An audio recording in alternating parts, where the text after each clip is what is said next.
mundo me ouvindo bem? É um prazer estar aqui com vocês, é sempre um prazer falar sobre essa trajetória que foi tão rica na minha vida e que eu colhi tantos frutos. Então eu espero contribuir aí um pouquinho para iluminar algumas coisas na cabeça, sobretudo dos alunos, né, que estão aí nessa trajetória árdua, né, de ser aluno da arquitetura, que eu sei muito bem que não é fácil. Quantas vezes a gente pensa em desistir, né? Não dormir é muito difícil, deixa a gente doido. Então, quando eu preparei essa apresentação, eu não sabia muito bem assim, o que era esperado da minha fala. Então, além de falar um pouquinho de mostrar como que eu passei pela extensão e pela pesquisa junto com o professor Fábio, que foi quem foi meu tutor aí, digamos assim, ao longo de toda a faculdade. Eu trabalhei com ele ao longo de toda a faculdade, desde o segundo período. Eu vou tentar dizer para vocês como isso contribuiu na minha vida, porque eu tenho uma sobrinha que faz arquitetura, e aí eu perguntei para ela, se eu fosse falar lá na sua faculdade, o que você queria saber de mim, né? O que você gostaria de saber de mim? Ela disse, eu quero saber, eu gostaria de saber as dúvidas, como que você levava a faculdade, e depois que você formou, como que você traçou sua carreira profissional. Então, vou tentar contribuir um pouquinho nisso. E para isso, eu dei um título para essa apresentação, que é 1090. Não vai fazer sentido agora, mas no final eu explico para vocês. O objetivo é a gente entender o que é esse 1090. Sobre mim, né? Aí está uma pequena, grande importância na minha vida, que é minha filha, Liz. Então, além de arquiteta urbanista, mestre, doutoranda, eu sou estudante, tal como vocês. Professora, eu trabalho também de maneira autônoma, sou consultora. Não estou mais na prefeitura, deixei a prefeitura recentemente, né, finalzinho de 2024. Eu sou a mãe da Liz. Eu acho que de todos aí, tudo é muito difícil, mas ser mãe é desafiador, mas é extremamente prazeroso. Mas, por favor, pode passar, nem sempre eu soube quem eu era. Na verdade, quando eu entrei na faculdade de arquitetura, eu achei que eu ia fazer muito cálculo. Eu gosto muito da área de exatas e eu jurava que eu ia fazer cálculo, eu não era nem um pouco da área de humanas. E aí, conforme a gente vai avançando no curso, logo no primeiro período eu falei assim, cara, tem muita história nisso daqui. Aí chega no segundo, eu falei assim, gente, esse tal do sujeito que a gente fica estudando, ele tá aparecendo em todas as disciplinas. Eu tô lá na disciplina de sistema estrutural, o professor falando do sujeito, né, as pessoas que ocupam a arquitetura, que usam, que vivem, que sonham a arquitetura, que sonham a cidade. E aí eu falei assim, eu vou ter que tentar entender um pouco melhor. Então, para eu descobrir o que eu queria da faculdade, que não era nada daquilo que eu tinha idealizado inicialmente, que eu seria, acho que eu estava na minha cabeça que eu ia ser engenheira, não sei, até porque o curso de arquitetura eu não sei hoje, mas antes ele era enquadrado na área de exatas. Eu não sei se houve um deslocamento, eu estou desatualizada. Ciências sociais. Ciências sociais. Antes ele ficava nas exatas. Então, quando eu prestei o vestibular e estava na exatas, eu fui lá, sabe, vou fazer conta, né? Adoro. E aí eu descobri que não era nada disso e eu queria me encontrar, porque tinha alguém falando sobre algo que me comovia, que eram as cidades, que eram pessoas. Eu não me encantava tanto em tratar da arquitetura enquanto o cliente como família somente. Eu gostava da interação, da ideia da comunidade, de como que as pessoas conseguem conviver ou não bem dentro de um mesmo espaço. E aí quem estava dizendo sobre isso era o professor Fábio. E aí o que aconteceu? Pode passar, por favor. Essa sou eu em 2005, entrei exatamente desse jeito, meio perdida, sem saber muito bem o que seria da minha vida. A minha família é uma família muito simples, onde eu era a segunda a entrar na faculdade. Então os meus pais, os meus tios, eles não eram pessoas que me orientavam sobre os próximos passos, porque eles não tinham vivido. Então eu não sabia, assim, ninguém tinha me orientado, falado, não é só sobre estar dentro da sala de aula. Corre atrás de outras coisas. Eu aprendi ao longo da minha vida que era sobre estar só na sala de aula.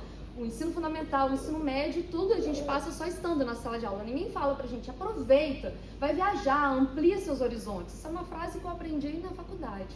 Então essa sou eu perdida.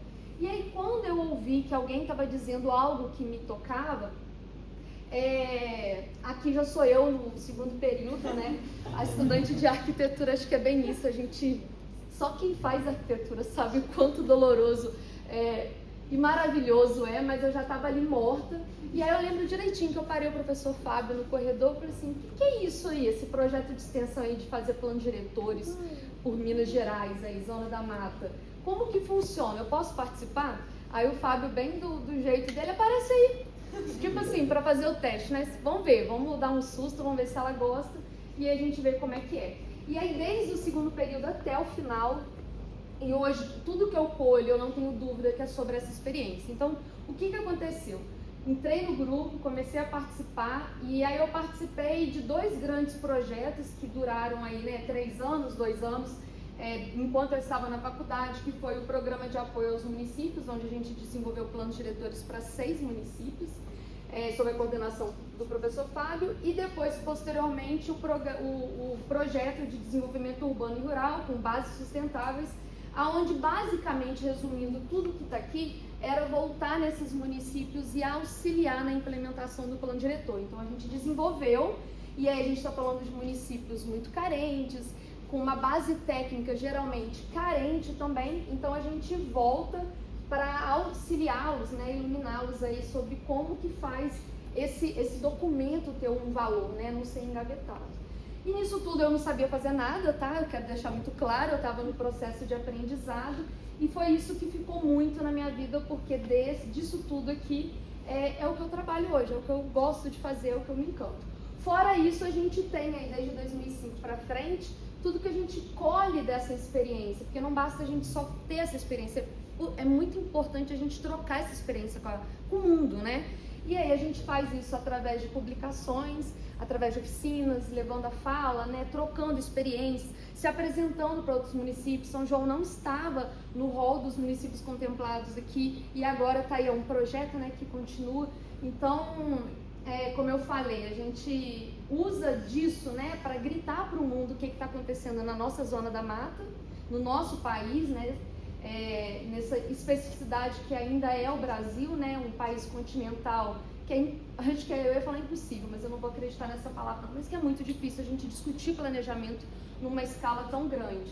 E as oportunidades que vêm aí, vou falar um pouquinho disso. Então, o primeiro projeto, né, o primeiro programa que foi o desenvolvimento de planos diretores, o que ele trouxe para mim?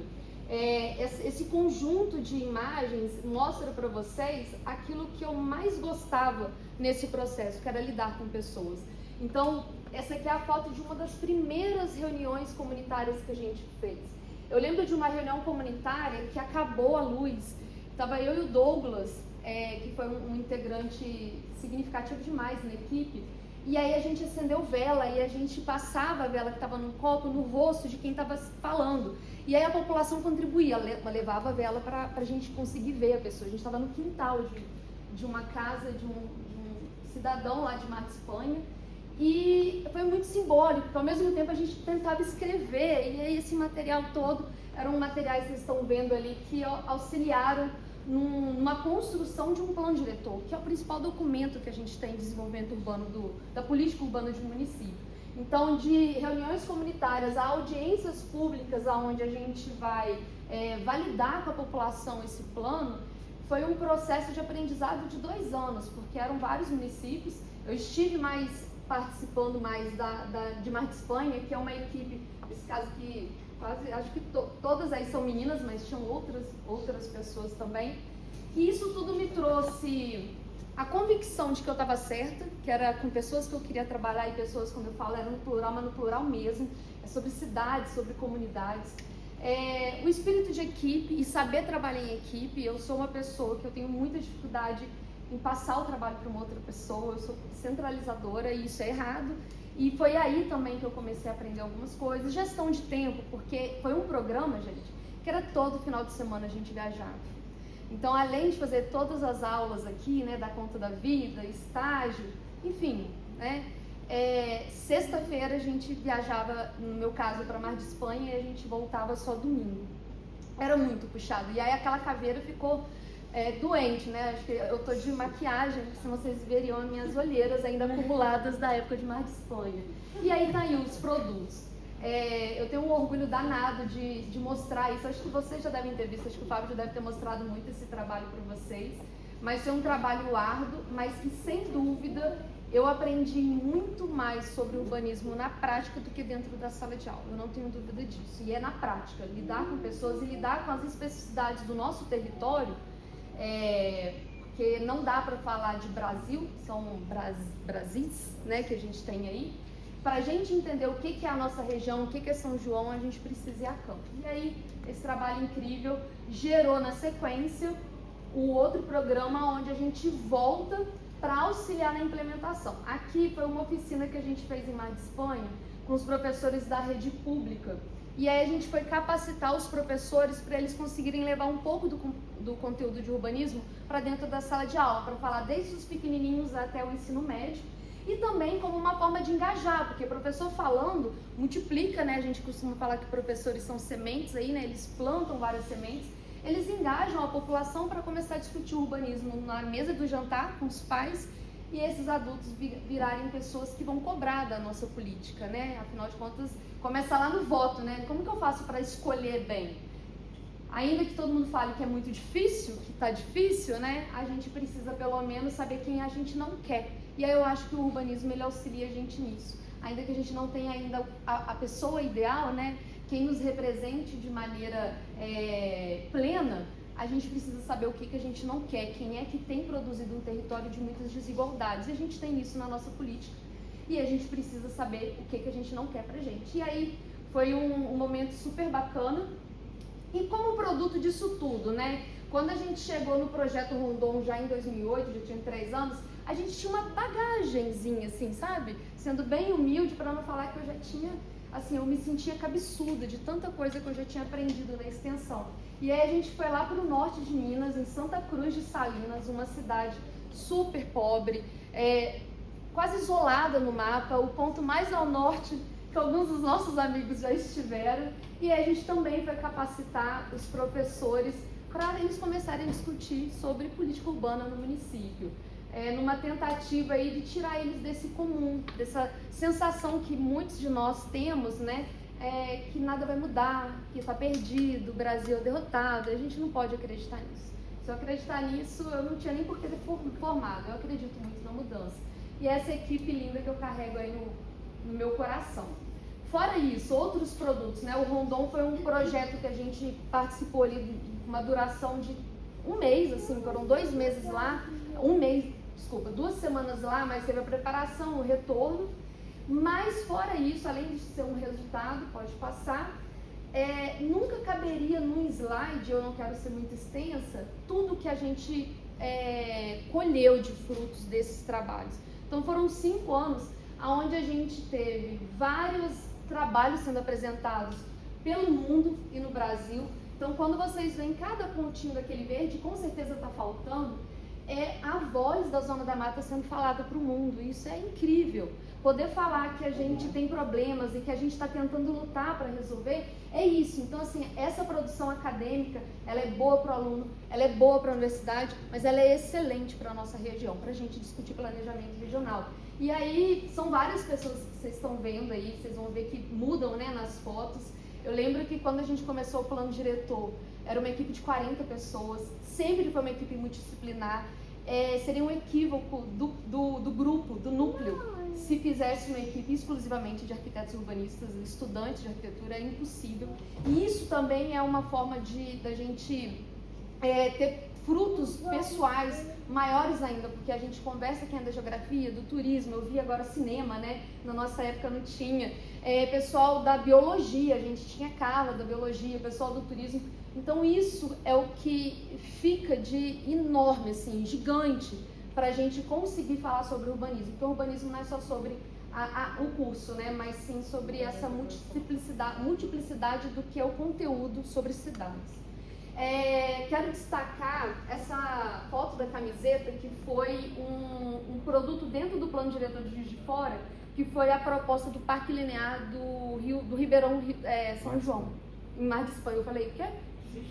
Juiz de Fora, desculpa. Foi em Mar de Espanha. A gente fez uma proposta dentro do plano diretor do Parque Linear do Ribeirão São João. E aí foi uma ideia tão bacana que a prefeitura comprou, e aí foi desenvolvido um final de semana de caminhada através de bicicletas e a pé, né, pedestres, ao longo do Ribeirão e plantando várias árvores. E aí o engajamento novamente sendo construído aí junto com a população. Vários produtos, e esse também foi um trabalho que a gente levou aí como produção acadêmica. Estou finalizando. O que fica, né? E aí a Denise, lá de 2009, 2010, olhando para a Denise quando entrou, né? Eu ainda estava exausta, como eu falei, ainda estou, na verdade. É um curso que consome, mas é uma profissão que consome, mas eu acho que isso significa que a gente coloca nosso coração, nossa alma e nosso coração. Eu acho que eu faço isso. E aí o que é isso, né? Eu lancei aí, tem preço, né? Foi cansativo. Eu tirei nota baixa em alguns trabalhos. Eu precisei virar muito mais noite para terminar o PA porque eu estava viajando, porque a gente estava finalizando algum produto lá do projeto de extensão. Sim, mas foi uma escolha minha. E é uma escolha que eu tenho frutos muito bons. Então a Denise lá na frente olhou para a Denise lá de 2005 e falou: cara, não tem preço, é igual cartão Mastercard. Tudo tem um preço, mas o que a gente adquire nessa experiência não tem preço. Então, não tinha preço, consegui formar ali em 2009, 2010, né, pelo finalzinho de 2009, com essa bagagem toda, onde eu aprendi a planejar melhor meu tempo, a gerir pessoas, gerir ideias, gerir equipe, trabalhar em equipe, produção acadêmica, ampliar meu horizonte, entender que o que acontece com a gente aqui é um resultado de uma escala planetária. As dinâmicas que estão sendo postas aqui, a pobreza que existe aqui faz parte de circuitos que são muito invisíveis e que a gente acha que ninguém dá importância. Pelo contrário, estão canalizando alguma coisa nossa, estão canalizando pessoas, estão canalizando trabalhadores, canalizando renda, mas não voltam com ele, não dão esse retorno para o nosso município. Então, entender como que a gente se encaixa, Zona da Mata, Juiz de Fora, ali, Rio Preto, cada município, né, pequenininho, que a gente faz parte de toda uma simbiose, foi ali, que foi na prática que eu comecei a aprender. Novas ideias e, claro, pessoalmente, né, o que eu acumulei aí de experiências e conhecimento realmente não tem preço. Eu não sei se vocês... Quem está aqui se aproveita muito da universidade. Eu sou professora de uma faculdade particular. Eu trabalho lá há 11 anos e me envolvo com pesquisa e extensão. Me envolvia, né? Agora eu dei uma parada. Mas nada chega perto do que a universidade disponibiliza para vocês. Para além da bolsa que é necessário para a gente conseguir administrar a nossa vida, o espaço dado, né, com laboratórios, toda a logística que é criada para isso acontecer, bons professores, com ótimas formações, isso a gente não vê fora da universidade. No Brasil é muito raro uma faculdade que tenha essa qualidade. Então, eu queria dizer para vocês, usarem da universidade, usem enquanto vocês estão aqui, para vocês sugarem, no sentido bom, de que existem possibilidades, oportunidades que são dadas que a gente tem que aproveitar, porque depois que a gente forma, é um pouco de cada um por si. E aí a gente não vai ter esses arranjos que a gente tem de laboratórios, grupos, núcleos, grupos de estudos, eventos. Vocês, às vezes, eu acredito que vocês têm um apoio para vocês conseguirem fazer o deslocamento. Isso não tem aqui fora, não tem uma faculdade particular onde eu trabalho. Então usem isso, né?